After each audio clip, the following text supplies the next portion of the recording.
India's number 1 varicose veins hospitals ఐబీసీను సంప్రదించండి. మీ నొప్పి లేని ప్రయాణాన్ని ప్రారంభించండి. శ్రీ గురుభ్యో నమః. మహాగణాధిపతి నమః. శివాయ గురు నమః. శ్రీ కామేశ్వరదేవి నమః. సుమన్ టీవీ ప్రేక్షకులకి శుభోదయ శుభాకాంక్షలు.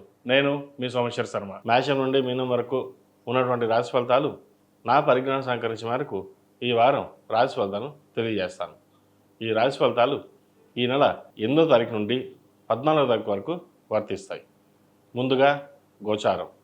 మేషంలో శుక్రుడు, వృషభంలో రవి, మిథునంలో బుధుడు, సింహంలో కుజకేతువులు, కుంభంలో రాహువు, మీనంలో శని. అలాగే చంద్రుడు తుల, వృశ్చిక, ధనుసు రాశుల్లో సంచారం. తదుపరి మెయిన్ రాశి. మెయిన్ రాశి వారికి ఈ వారం చాలా బాగుంది. రాష్ట్రాధిపతి అయిన గురువు చతుర్థంలోకి మారారు. కొంతవరకు ఇబ్బందులు పడ్డ ఏవైతే ఉన్నాయో ఈ వారం నుంచి కొంతవరకు బాగుంటుంది. అలాగే ద్వితీయంలో కుటుంబ స్థానంలో శుక్రుడు, రావాల్సిన బెనిఫిట్స్ వస్తాయి. ఆరోగ్యవంతంగా ఉంటారు. వ్యాపార అభివృద్ధి బాగుంటుంది. ఉద్యోగంలో మంచి స్థిరత్వం లభిస్తుంది. ఏలినాటి శని నడుస్తున్నా కూడా కొంతవరకు వీరికి ఉద్యోగపరంగా వ్యాపారపరంగా బాగుంటుంది. బంధుమిత్రులతోటి చిన్న చిన్న విభేదాలు ఉంటాయి. వాటిని పక్కన పెట్టేసేయండి. వ్యాపారం మీద ఉద్యోగం మీదే కాన్సన్ట్రేషన్ చేసుకోవడం చెప్పదగినది. అలాగే వీరికి దైవానుగ్రహం చక్కగా ఉంది. ఏ పని చేసినా సరే ఈ వారం మీరు చక్కగా నెరవేరుతుంది. గత కొన్ని వారాల కంటే కూడా ఈ వారం శని బలంగా ఉన్నారు ఈ రాశిలో. కాబట్టి ఏదైనా ఒక కార్యక్రమం తలపెట్టినా సరే, శుభకార్యం అవ్వచ్చు, వ్యాపారం కావచ్చు, ఉద్యోగ ప్రయత్నాలు కావచ్చు, చక్కగా కలిసి వస్తాయి. అలాగే విదేశీ యానం ప్రయత్నాలు చేస్తున్న వారికి వీరికి పుష్కలంగా ఉంది. వ్యయంలో రాహు ఉన్నారు. విదేశీ యానానికి చక్కటి అవకాశాలు ఉన్నాయని చెప్పవచ్చు.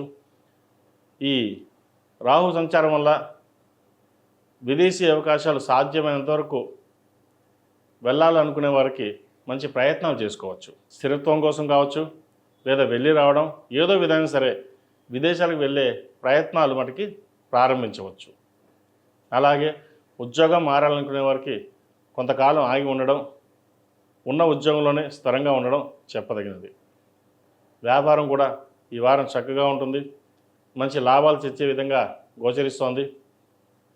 ఎప్పటి నుంచో నష్టాల్లో ఉన్నాం, అభివృద్ధి ఎలా ఉంటుందా లేదా అనే మీమాంసలో ఉంటారు. కానీ అధైర్యపడవద్దు. వ్యాపారపరంగా బాగుంటుంది. అలాగే ఉద్యోగంలో కూడా ఎన్ని అవమానాలు భరించినా సరే ఓర్చుకుంటారు. మీ సహనమే ఓర్పే మిమ్మల్ని ముందుకు నడిపిస్తుంది. సంకల్ప బలం చాలా గొప్పది.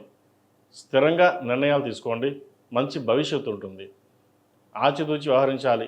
10 మంది చెప్పారు కదా వాటినే ఫాలో అవుదాం అని కాకుండా మీకు మీరుగా ఏదైతే నిర్ణయాలు తీసుకొని వాటిని సంకల్పించి ముందుకు వెళ్తారో అది ఖచ్చితంగా నెరవేరుతుంది. జాతక ప్రభావం అనేది మనిషి మీద 50% ఉంటే మిగతా 50% మన మీద డిపెండెన్స్ అయి ఉంటుంది. కర్మానుసారేణ మనం కర్మకి మనమే బాధ్యులం. కాబట్టి జ్యోతిష ఫలితాలు చెప్పేటప్పుడు అవి కొంతవరకే ఫలిస్తాయి, అది గమనించండి. మిగతాది మన మీద డిపెండ్ అయి ఉంటుంది. ఎగ్జామ్ పాస్ అవ్వాలంటే ముందు మన ఎగ్జామ్ రాయాలి. పెద్దవాళ్ళు ఆశీస్సులు ఉండాలి అంటే, భగవంతుడు ఆశీస్సులు ఉండాలంటే ముందు మన ప్రయత్నం చేయాలి. ప్రయత్నం లోపం లేకుండా మీ ప్రయత్నం చేయండి. వచ్చిన అవకాశాన్ని సద్వినియోగపరచుకోండి.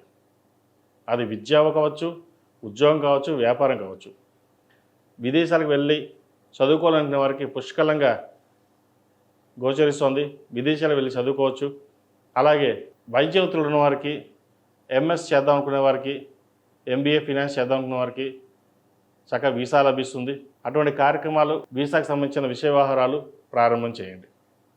అలాగే సెప్టెంబర్లో వెళ్దామా, జనవరిలో వెళ్దామా అన్న ఆలోచన కూడా ఉంటుంది. కొంతమందికి వీసా వచ్చినా కూడా వెళ్దామా లేదా ఇక్కడే ఉంది చదువుకుందామా అనే ఆలోచన చేస్తారు. అయితే ప్రస్తుత పరిస్థితుల్లో వీరికి విదేశీ యానం ఉంది కాబట్టి వాటికి తగ్గట్టుగా ప్రయత్నాలు చేసుకోండి. వచ్చిన అవకాశాలని సద్వినియోగపరచుకోవడం అనేది చెప్పదగిన సూచన. అలాగే ఈ రాశిలో నిర్మించిన స్త్రీలకు వృత్తి ఉద్యోగాల పరంగా, వ్యాపార పరంగా సానుకూలంగా ఉంటుంది. వచ్చిన అవకాశాలని చక్కగా వినియోగించగలుగుతారు. పేరు ప్రఖ్యాతలు తెచ్చుకోగలుగుతారు. బయట ఎవరు ఎన్ని చెప్పినా ఇంట్లో వాళ్ళ సహాయ సహకారాలు మీకు ఎప్పుడు లభిస్తాయి. వారి అండదండలు ఎప్పుడు ఉంటుంది. కుటుంబ బాధ్యతలు కూడా మీరే మోయవలసిన పరిస్థితి కూడా ఉంటుంది. రావాల్సిన సమయంలో చక్కగా ధనం చేతికి అందుతుంది. భూమి కావచ్చు, ఇల్లు కావచ్చు, బంగారం కావచ్చు కొనుగోలు చేసే అవకాశం గోచరిస్తుంది. అయితే అపాత్ర దానానికి దూరంగా ఉండాలి. ఎవరైనా డబ్బులు అప్పు కింద అడిగితే సున్నితంగా తిరస్కరించడం చెప్పదగినది. మీరు రూపాయి ఇస్తే వాళ్ళు మళ్ళీ తిరిగి ఇవ్వరు. కాబట్టి ఇటువంటి విషయ వ్యవహారాలు జాగ్రత్త వహించండి. అలాగే వాహన యోగం ఉంది. వీరికి ఏలినాటి శని నడుస్తుంది. జన్మరాశిలో శని సంచారం వల్ల కూడా కొన్ని మంచి ఫలితాలు ఉన్నా కూడా ఆరోగ్యం పట్ల సెల్ఫ్ డ్రైవింగ్ విషయంలో కొన్ని జాగ్రత్తలు తీసుకోండి. అలాగే రాజకీయ రంగంలో వారికి మంచి అవకాశాలు కలిసి వస్తాయి. మీడియా రంగం చక్కగా రాణిస్తుంది. సాఫ్ట్వేర్ రంగం, రియల్ ఎస్టేట్, సినిమా ఇండస్ట్రీ వీళ్ళకి ఈ వారం అనుకూలంగా ఉందని చెప్పచ్చు. ముఖ్యంగా మీడియా రంగంలో ఉన్న పెద్దలకి మంచి అవకాశాలు, పేరు ప్రఖ్యాతులు, అవార్డులు వచ్చే అవకాశం గోచరిస్తుంది. కష్టానికి తగిన ప్రతిఫలం ప్రతి ఒక్కరికి ఈ వారం లభించే విధంగా గోచరిస్తుంది. మొత్తం మీద మేన్ రాశి వారికి గత 2-3 వారాల కంటే ఈ వారం నుంచి కొంచెం వరకు బాగుందని చెప్పచ్చు. ఈ రాహుకేతుల సంచారం వల్ల మంచి అభివృద్ధి పదం ఉంటుందనే ఒక ఆశాజనకంగా మీకు గోచరిస్తుంది. ఈ రాశివారు ప్రతిరోజు ప్రతినిత్యం ఓం నమస్తే ఒత్తులతో దీపారాయణ చేయడం, మంగళవారం నాడు, శనివారం నాడు నవగ్రహ ఒత్తులతో దీపారాయణ చేయడం, కాలభైరవ రూపును మెడలో వేసుకోవడం, మగవారైతే ఏకముఖి రుద్రాక్ష మెడలో వేసుకోవడం, ఆడవారు కాలభైరవ రూపు మెడలో వేసుకోవడం చెప్పదగిన సూచన. ఈ రాశిలో జన్మించిన వారికి కలిసి వచ్చే సంఖ్య 8, కలిసి వచ్చే రంగు ఎల్లో. ఏదైనా పని మీద బయటికి వెళ్ళేప్పుడు సోమవారం కానీ శుక్రవారం కానీ వెళ్ళండి, మంచి ఫలితాలు సంప్రాప్తిస్తాయి. మేషం నుండి మీనం వరకు ఉన్నటువంటి రాశి ఫలితాలు నా పరిజ్ఞానం సహకరించే మేరకు ఈ వారం రాశి ఫలితాలను తెలియజేశాను. సర్వే జనా సుఖినో భవంతు, లోక సమస్త సుఖినో భవంతు. ఓం శాంతి శాంతి శాంతి.